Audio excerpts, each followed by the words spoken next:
Bonjour, j'espère que tu vas bien. Je vais répondre à quelques questions aujourd'hui. Quelqu'un qui m'a posé la question de savoir, bonjour, j'espère que vous allez bien. Comment faire pour accepter la différence des autres? Des fois, quand tu es dans une relation d'amitié où tu as l'impression d'être beaucoup plus engagé, tu te donnes beaucoup plus par rapport à l'autre, est-ce une incompatibilité?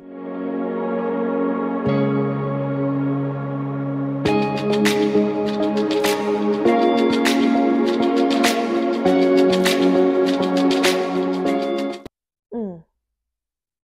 C'est une très bonne question et j'ai pas la réponse vraiment, je vais pas te donner une réponse, oui, c'est une incompatibilité, non, ce n'est pas une incompatibilité. Ce qui est, c'est que c'est une relation, ok? Et dans une relation, c'est des principes de base que je partage. Et dans une relation, tout dépend du contexte, tout dépend de la saison dans laquelle la personne se trouve. Par exemple, si elle se trouve dans une saison où pour elle, appeler une fois, c'est comme donner 100% de ce qu'elle est, de ce qu'elle a en ce moment. Et toi, appeler 6 fois, c'est comme donner 100% de ce que tu es et de ce que tu as à donner dans la saison actuelle. Je ne dirais pas que c'est une incompatibilité. OK? Là, je parle sur le fait que je parle sur une semaine. Peut-être que votre relation dure des années. Peut-être que tu as l'impression que c'est toi qui t'investis le plus dans la relation. Peut-être que c'est comme ça sur toutes les saisons. À ce moment-là, il va falloir en fait demander, poser des questions et avoir une conversation cruciale avec la personne. Qu'est-ce que j'entends par conversation cruciale? C'est le moment où vous décidez de vous asseoir. Donc, tu vas convoquer l'autre, convocation solennelle, avec vraiment un ton bienveillant parce que le but de ce que tu dis, et le but de ta question, c'est de vraiment savoir si tu n'es pas dans une relation où la personne peut-être se sert de toi, où la personne ne s'investit pas plus que ça, et tu as l'impression que tu t'investis plus dans une relation où tu aurais pu t'investir à 20%.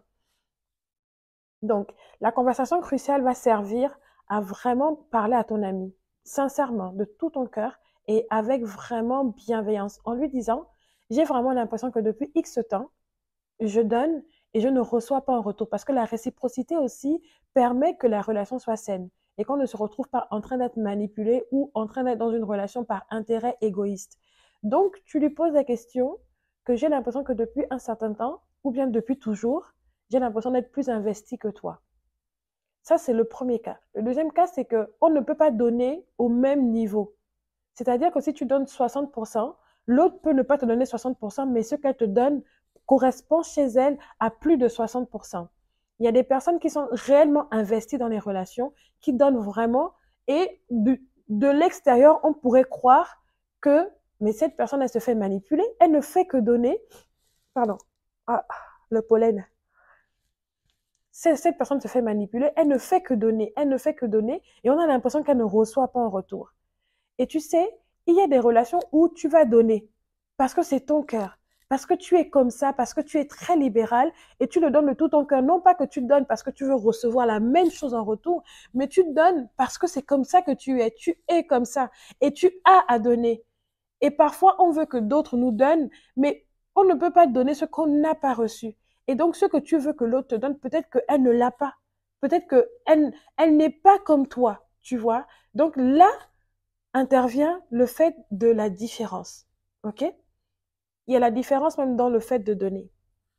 Et je peux t'assurer, si on prend mon exemple, dans mon couple, ça fait plus de 14 ans que je suis mariée, on ne donne jamais de la même manière. Parfois, il va donner 60%, moi je vais donner 30%. Parfois, il va donner 80%, moi je vais donner 20%. Parfois, je vais donner 90%, il va donner 10%. Mais ça ne remet pas en cause le fait qu'on soit compatible, ça ne remet pas en cause le fait qu'on s'aime. Parce qu'on se trouve chacun de nous dans des saisons différentes. Et dans la saison différente dans laquelle tu peux te trouver, il va arriver que tu ne donnes pas plus que ce que tu as et que ce que tu peux, tu es en capacité de donner. Donc aujourd'hui, c'est vraiment que, vu que je ne suis pas dans la relation et chaque relation est unique, il va falloir que tu aies une conversation cruciale avec ton ami, que vous puissiez échanger en fait. Il faut pas que tu aies des attentes que l'autre ne peut pas combler parce que tout simplement, elle n'a pas la capacité de les combler. Il faut que tes attentes soient quand même mesurées et mesurables par rapport à la relation dans laquelle tu te trouves. Peut-être que tu considères la personne comme ton ami et elle ne te considère pas comme son ami. Et si vous vous considérez tous les deux comme votre ami, alors ayez cette conversation cruciale. La considération rentre en compte. Le fait de savoir que l'autre est différent, donne différemment et ne donne pas au même niveau que tu donnes aussi est à prendre en compte. Le fait est que vous devez vraiment échanger, parler, communiquer, écouter les besoins de l'une et de l'autre et ensuite vraiment après décider. Est-ce que, est-ce que tu donnes parce que tu attends un retour ou tu donnes parce que tu es comme ça, tu donnes qui tu es ou est-ce que tu te retrouves dans une relation où tu te fais manipuler et que l'autre est là par intérêt? Tout l'enjeu est dans la conversation cruciale que vous allez avoir. J'espère que j'ai pu t'aider avec cette vidéo-là. Donc, pour toutes les personnes qui ont des questions spécifiques, qui ont besoin d'un éclaircissement sur une situation spécifique, n'hésitez pas à écrire à lavoidesrelations@gmail.com ou aller directement sur notre site internet lavoidesrelations.fr. Je me ferai un plaisir de faire des capsules vidéo comme ça pour pouvoir répondre de manière spécifique. Je suis toujours ravie de vous retrouver dans les capsules de chaque semaine sur La Voix des Relations, YouTube et les capsules aussi, vous pouvez les retrouver en podcast sur toutes les plateformes de streaming podcast, La Voix des Relations. En tout cas, vous êtes de plus en plus nombreux à être abonnés et à écouter le podcast et aussi à regarder les vidéos. N'hésitez pas à mettre un plus.